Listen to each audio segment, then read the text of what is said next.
I know this video is a bit late, but I've just come back from my holiday, which was really lovely, and I met a lot of great people, and yeah, it was really nice. And during that holiday was the BookTubeAthon, which is what this is about. So this year I participated in the BookTubeAthon for the first time, and I thought I'm gonna do first of all a wrap up, and I think I'm also gonna talk a bit about my experiences and my thoughts on it. Obviously, because I was on holiday, I couldn't participate that much in it. You may have noticed that I only uploaded 2 video challenges, which was a lot of fun. That's also, I guess I'm just gonna start there. Let's just start there. So yeah, the video challenges were so much fun. It was amazing. Also watching all the other video challenges. I think one of the things I liked most about it was just finding new booktubers throughout the video challenges and the web ops and all those things, and also on Twitter meeting a lot of great people who participated as well. So yeah, I had a lot of fun making those 2 videos. I would have loved to also make the other videos, and I hope that next year I will have the chance to make daily videos throughout the BookTubeAthon. I hope so, fingers crossed. I do have to say, with the video challenges and with Twitter, I think it was well organized, all of it was, so kudos to Ariel for all the organization that went into this. But with the videos, it's kind of difficult if they're uploaded, like the video challenges are uploaded the same day you have to post them, or like at least I wanted to, because then you enter the giveaway and stuff. And I thought it was kind of, yeah, a lot of pressure.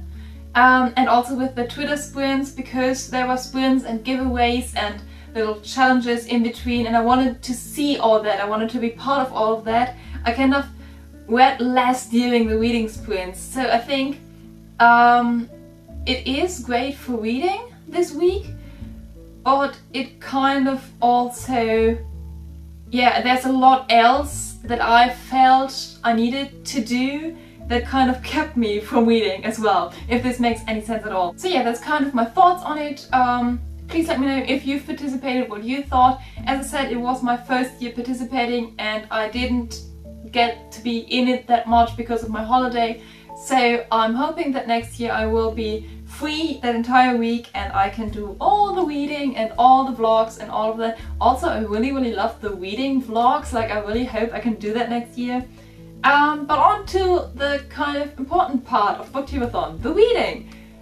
You may have seen my TBR for the BookTubeAthon, and now in my web app you're gonna notice that I completely changed things up, because that's how I do things. The first book I read was Quest by Marissa Meyer. I'm also just now starting Winter. I'm like, I think 50 pages in, and I loved it. For some reason, when I read Scarlet, I had the sense that I was gonna love Quest the character, which wasn't that much the case, but I still really liked this book as itself, like the story itself. And yeah, I'm really excited to see how it all ends in Winter. Of course, I'm gonna read like all the other parts and all the short stories and all of that. But yeah, this I actually managed to read entirely, which I'm really proud of. So those are, what was it? 550 pages that I read in 1 week. And this fulfills the challenges of a person on the cover, like her arm and her hair. It's a hyped book, I would say, or at least like the entire series is kind of hyped, so yeah. And also about a character that is different for me, or multiple characters that are different for me, because yeah, it's in the future, and moon people and cyborgs and hackers, and yeah, so I'm not like any of those characters, so yeah, I guess that works. Then I listened to about 4 hours of the audiobook of The Gentleman's Guide to Vices and Virtues, which again was amazing. I just finished it literally like 2 minutes ago. I did listen to about 4 hours before the readathon started, and then yeah, about 4 hours whilst the BookTubeAthon was going on, and then the rest like this week somehow. And that fulfills 4 challenges, which are, there's a person on the cover, which I think looks a lot like the young Brenton Urie. It's a hype book. I heard like loads about it and I think it's hyped. And if it isn't, or if you don't think it is, then I'm gonna hype it now. Read this book, it's so amazing! There you go, now it's hyped. Also, again, characters that are different for me. They're in the past, they're, yeah, kind of all very, very different for me. Like, even the side characters, I have no idea what was going on with some of those characters, so yeah. And also, I kind of bought it because of the cover, because of my mind. As I said, I think the person on the cover looks a bit like the young Brenton Urie, and it's a gentleman's guide to vices and virtue with vice and virtue. I also heard lots of great things about it, but the cover was what did it for me. The next thing I read, which totally wasn't on my TBR and that I just picked up on a whim during the sprint with, I think it was Jessie, is this beauty. I've had this for a long while, but I actually haven't read it. This is a comic, an X-Men comic, obviously.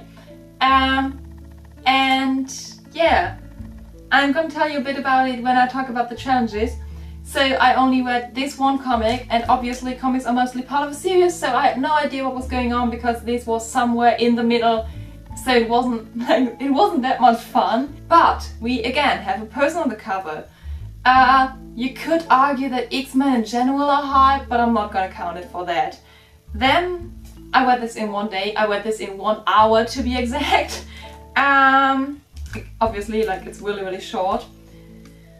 Again, characters that are different for me. I, as far as I know, have no superpowers or mutations. Maybe one day, but not that I know of, so these are pretty different. I kind of bought this because of the cover, because you probably can't see it, but up here it says it's a 1997 edition, and that's the year I was born. So I bought it not because of the cover, but because of the sticker on the cover, and I'm gonna say that counts. And then the last book I read, or last part of a book that I read, were 150 pages of Note to Self by Connor Fuenter. This is the only book that was on my original BookTubeAthon TBR. And I didn't read it completely, which is quite sad, but I did post pictures of every place I read this during my holiday on Twitter. So my Twitter is in the description below. You can find it under the hashtags BTAT17 and Note to Self. So yeah, I took really pretty pictures with it, also ongoing in the holiday after the BookTubeAthon, and it was just lovely. It was just so lovely. I love this book. I adore it so much. It's so beautiful.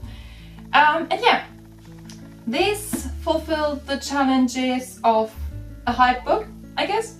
At least, like, in the YouTube community, it's quite hype because Connor Fuenter. And then we have a bit of a tricky one because I hadn't managed to read a book completely outside because it was always bad weather when I was here, and then when we were on holiday, like, it kind of just didn't work because we were mostly in coffee shops.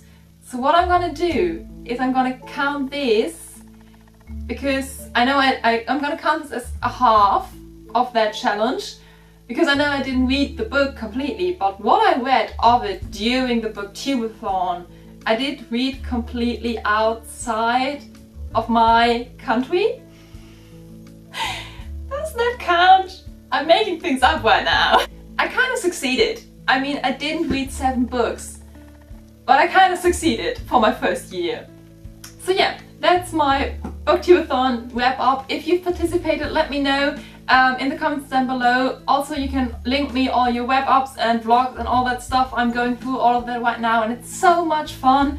I want to redo the entire BookTubeAthon right now. I want to be totally in that. I really hope I can do that next year. Also, BookTubeAthon inspired me to come up with my own readathon, so look out on Twitter for information on that. It probably won't be until December though. But yeah, I'm really excited for that. And I guess that's already it. Yeah, sorry this was kind of all over the place, but that was what BookTubeAthon was like for me. I hope you always have a reason to smile and a book to read. And I shall see you next week. Goodbye!